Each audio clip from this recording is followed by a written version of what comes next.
alright? I mean, I'm going to make this one quick.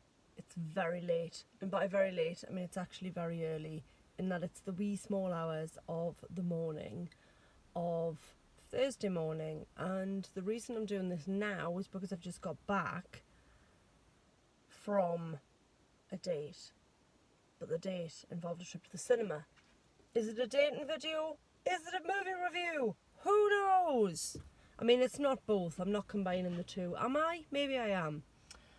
So yeah, it's very early, stupid o'clock in the morning. I should be in bed, I should be asleep, but here I am in my car, not far from where I live, getting ready to talk about Midsommar. So, Midsommar is, well, what is it? Not that straightforward, not easy to define, doesn't necessarily fit in your pigeonholes. I realise you can see the steering wheel. Am I just gonna, I mean, that's professionalism, and now I look small. Hi.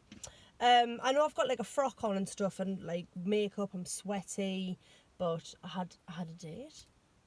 So there. It was the third date as well. It's very exciting. But back to the film. So, Midsommar is a horror film? No. Black comedy? Kind of.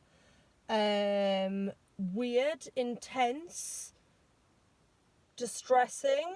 Absolutely. So, what's it about?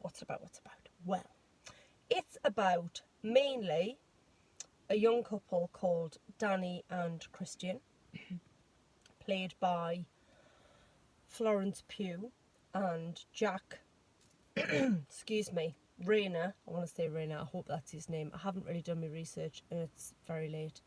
And they have been together for 3.5 to 4 years, depending on who you ask. She says longer.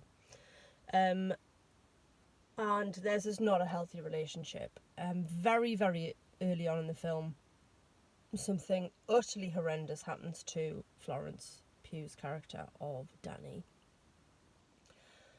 And it's already apparent before that even happens that her family situation is quite stressful. And she's constantly on edge, worried about her family, and then her worst fears are realised. And I won't say any more than that. That is very early doors in the film.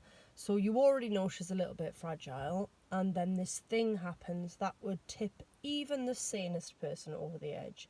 It's intense and it's not very nice, and just be warned, this film carries an 18 certificate, and 18 certificates these days are pretty freaking rare, because I guess we're also desensitised. You can get away with all manner of nonsense in a 15, but Midsommar has an 18 certificate, and after sitting through it, it's very obvious why.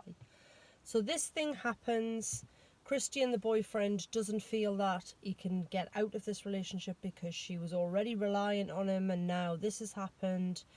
And he's got one of his best mates, Mark, played by the excellent Will Poulter, whispering in his ear about how he should just bail out of the relationship, but he doesn't feel like he can. But at the same time, he's not exactly in it either. And Mark, and actually no, not Mark, Christian, and also a character, Josh, and Pelle, who's their Swedish friend, they're all anthropology students, and as part of their studies and their thesis, they're off to Sweden with their friend Pelle, who's from there, to take part in this special festival that only happens once every 90 years, the Midsommar Festival. So Josh and Christian, possibly Pelle, are definitely anthropology students, and then Mark goes along because he's a hanger-on, and Danny goes along because Christian asks her, thinking that she won't say yes, and then she does. And when they get there, I mean, I was going to say all hell breaks loose, but actually it doesn't. It's a very slow burn. There are indicators early doors that things are a little bit off, but it's a long film and it's quite dreamy in places, and it builds and you know badness is coming, and some badness happens quite early on after they arrive, and they should all just pack their bags and go, but they don't. They never do. So you've got, what's interesting about it is you've got bright blue skies. Like, it never really gets dark. Bright blue skies and blonde-haired, smiling Swedish people who are being very accommodating in traditional white smock vibes and flowers on their head, and come and join us at our table, and would you like some, I don't know, pie? But underneath there is some sinister shizzle going down. But again, what's interesting is it's their beliefs, it's their rituals. They have reasons for why they do what they do, and there's a couple of things where I'm like, well, actually that does kind of make sense, which is quite a scary thing for me to think that I might agree with these crazy people.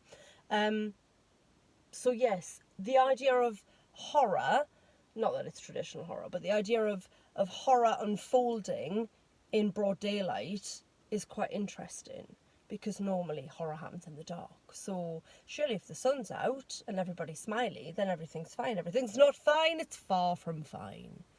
I don't want to say much more than that about the actual plot.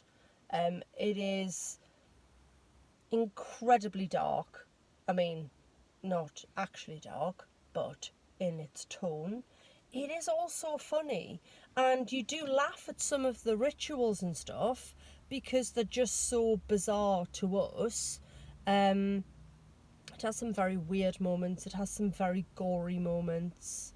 The standout for me by a country friggin' mile is Florence Pugh. I mean, holy actual moly, this woman is crazy talented. So earlier this year I saw her in Fighting With My Family, where she played real life Norwich born wrestler who made it to the WWE.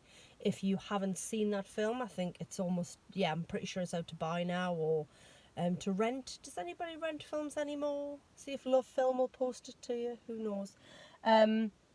So she was in Fighting With My Family, she's in this, she's British, she's very beautiful, but sweet baby Jesus, man, this film is just, so much of it is her face, what she's going through. There are panic attacks, she obviously suffers with anxiety. There are scenes where she is literally just sobbing her heart out, and it's exhausting to watch, and you feel everything that she feels. This woman is a talent to be watched, man. She is crazy talented. Jack Rayner is very good as the boyfriend. Christian Will Poulter is brilliant. He provides comic relief.